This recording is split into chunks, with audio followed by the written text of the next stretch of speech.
اعوذ باللہ من الشیطان الرجیم بسم اللہ الرحمن الرحیم۔ آج انشاءاللہ تعالی ایک شبہے کو دور کیا جائے گا،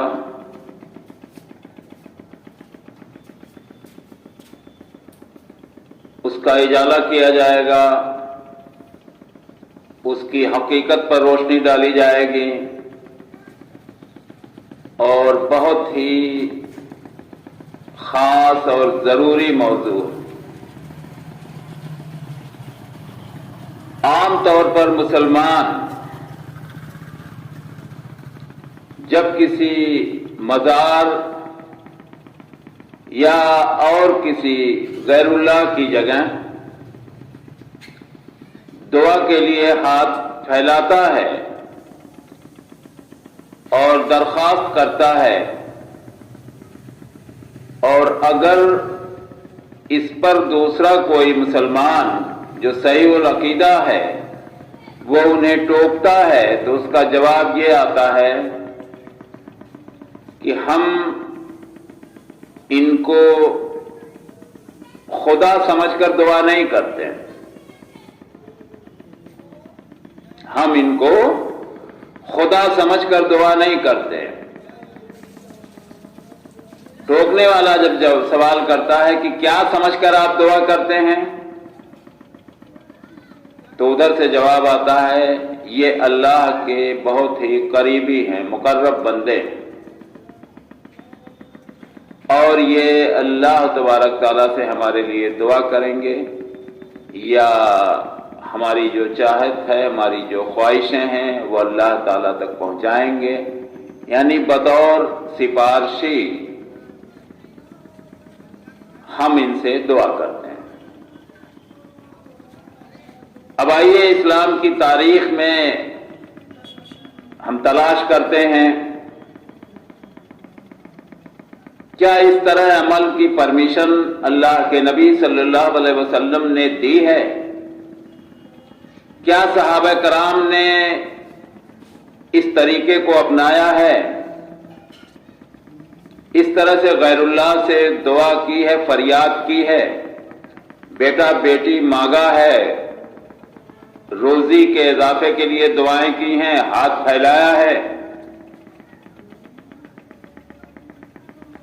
اللہ کے نبی صلی اللہ علیہ وسلم کے وقت کا جب آپ جائزہ لیں گے، تاریخ سے، اتہاس سے،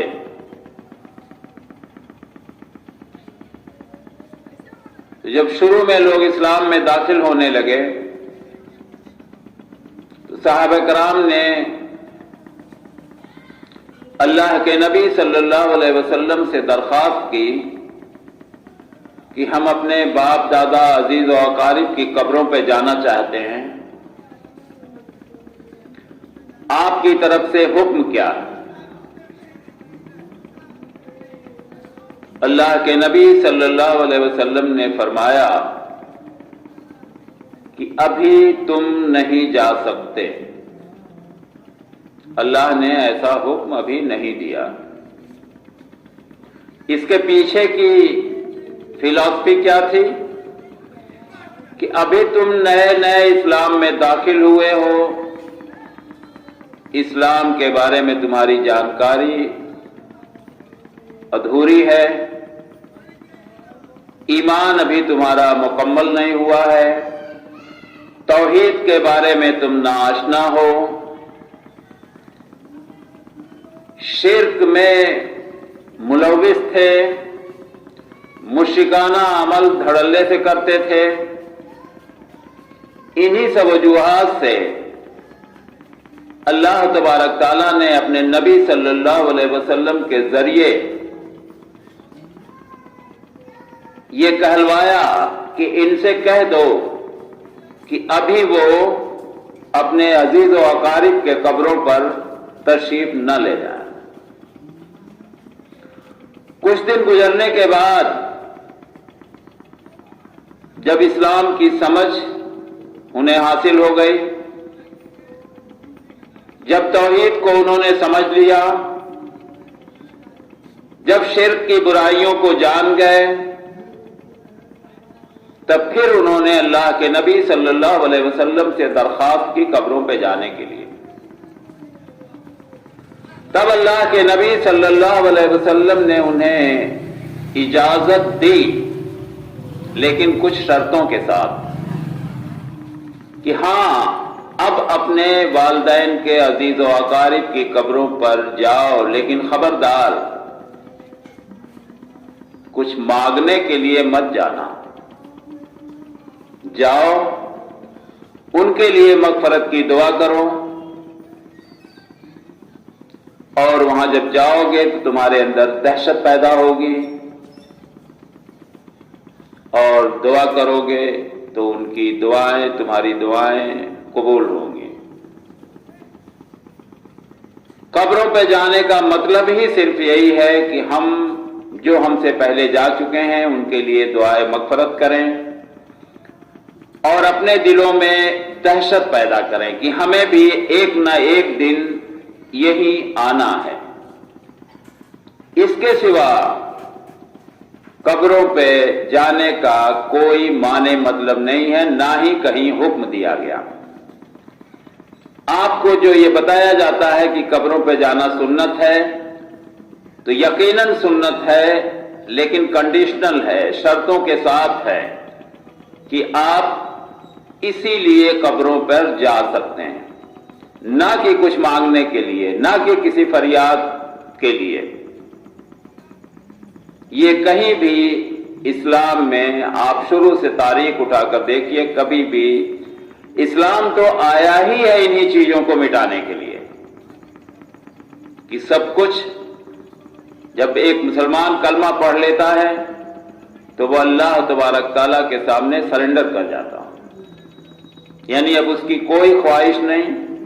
اس کی عبادت، اس کی شکوہ، اس کی شکایت، اس کی طلب، اس کی دعا، اس کی فریاد، سب کچھ صرف اور صرف اللہ تبارک تعالیٰ سے. اور آپ دیکھیں اس وقت جو مشرکین مکہ تھے، ان کا کرائیٹیریا کیا تھا، ان کا عمل کیا تھا، اور انہیں کیوں مشرکین کہا گیا. ظاہر سی بات ہے وہ بتوں کی عبادت کرتے تھے، اور ان کا بھی یہ پکا عقیدہ تھا. وہ کہا کرتے تھے کہ ہم تمہیں قطعی خدا نہیں سمجھ رہے ہیں، میں یہ سمجھ رہا ہوں کہ تمہارے اندر جو طاقت و قوت ہے وہ براہ راست اللہ کی ہی دی ہوئی ہے. سمجھنے کی کوشش کیجیے گا کہ میں جس بتوں کی وہ عبادت کرتے تھے، وہ کہتے تھے کہ میں تمہیں خدا سمجھ کر نہیں پوج رہا ہوں، ہاں تمہارے اندر جو طاقت و قوت دی ہوئی ہے وہ خدا کی عطا کی ہوئی ہے، اس لیے ہم تم سے جو فریاد کر رہے ہیں، تم سے جو مانگ رہے ہیں، تم سے جو دعا کر رہے ہیں، وہ انڈائریکٹ اللہ تبارک تعالیٰ سے ہی دعا کی طرح. کبھی بھی مشرکین مکہ نے یہ نہیں مانا کہ دونوں جہان کا پالنہار اللہ کے علاوہ کوئی دوسرا ہے، روزی دینے والا کوئی دوسرا ہے، پیدا کرنا اور مارنے والا کوئی اور ہے. ہمیشہ قرآن بھی اس کی شاہد ہے کہ انہوں نے ہمیشہ ہی جواب دیا اللہ. اب بھی آپ جس کسی بھی دھرم کے ماننے والے انسان سے اگر یہ سوال کریں کہ یہ دونوں کائنات کا مالک کون ہے، تو یقیناً وہ بندہ بھی یہی کہے گا، جو بھی نام لے، اللہ تعالیٰ نام لے، ایشور نام لے، گاڈ نام لے، لیکن یہ کہے گا کہ اللہ. دوسرا سوال جب آپ کریں گے آپ کو پیدا کس نے کیا اور آپ کو مارے گا کون، تو وہ بھی کہے گا کہ اللہ. آپ اس طرح سے جتنے بھی سوالات توحید کے بارے میں، توحید ربوبیت کے بارے میں کرتے جائیں گے، سب کا جواب ایک ہی ہوگا، اللہ اللہ اللہ. جھگڑا جو ہے الہ بنانے کا ہے. تو توحید ربوبیت میں مشرکین مکہ کی توحید پکی تھی، لیکن جب ان سے نبی صلی اللہ علیہ وسلم نے کہا کہ اے میرے بھائی تم لا الہ الا اللہ کہہ لو کامیاب ہو جاؤ گے، وہیں ایک دوسرے کے دشمن ہو گئے اور انہوں نے یہ کہا کہ ہم اپنے سارے خداؤں کو چھوڑ کر صرف اور صرف ایک خدا پر انحصار کریں، یہ نہیں ہو سکتا، الہ ہم صرف ایک کو نہیں مان سکتے ہیں۔ اسی لیے مشرکین مکہ جو ہے ان کو مشرک کہا گیا، اس لیے کہ وہ اللہ کو تو مانتے ہی تھے، اللہ کے ساتھ ساتھ غیر اللہ کی بھی پرستش کرتے تھے، ان سے دعائیں کرتے تھے، ان سے درخواست کرتے تھے، اور ان کا یہ عقیدہ تھا کہ یہ ہماری باتیں اللہ تبارک تعالیٰ تک پہنچاتے ہیں اور اللہ تبارک تعالیٰ ان دعاؤں کو قبول کر لیتا۔ تو یہ باتیں ہر مسلمان کو جاننا ضروری ہے، اس لیے کہ ایک الفاظ ادھر ادھر ہونے پر معاملہ کہاں سے کہاں پہنچ جا رہا۔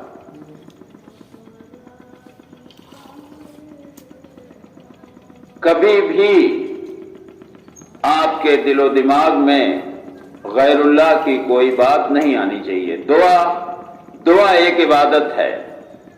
آپ ہاتھ اٹھاتے ہیں، ہر مسلمان جانتا ہے کہ دعا کرنا دعا ایک عبادت ہے،